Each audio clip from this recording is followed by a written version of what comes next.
আলাপ করতে এলাম। ওয়েল, আমি স্নেহা, আমি তোমার বরের পিস্তত বোন। কিন্তু আমার তোমার কাছে একটা অভিযোগ আছে। কি অভিযোগ? তুমি এত সুন্দর কেন? আমার একটা কাজ করে দিতে পারবে? স্নেহা, একটা কথা জিজ্ঞাসা করবো? বলো। ঋতিকা কি করে মারা গেছে? তুমি বড় বৌদিকে চিনতে? না তো।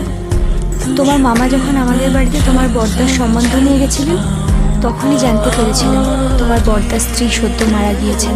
তাই বলো? ঠিক আছে, আমি তোমার বন্ধুদের এক্ষুনি ডেকে নিয়ে আসছি। স্নেহা, বললে না তো কি করে মারা গিয়েছিল ঋতিকা? বাথরুমে পা পিছলে পড়ে গেছে। কিরে দেবী, দেখি তুই কাঁদছিস? আমি তো কিছু বুঝতে পারছি না। আমার কি সবাইকে বলে দেওয়া উচিত? শোন, যা ভবিতব্য তা তুই আটকাতে পারবি না। আগেও পারিস নি, এবারেও পারবি না। রুদ্র মরবি।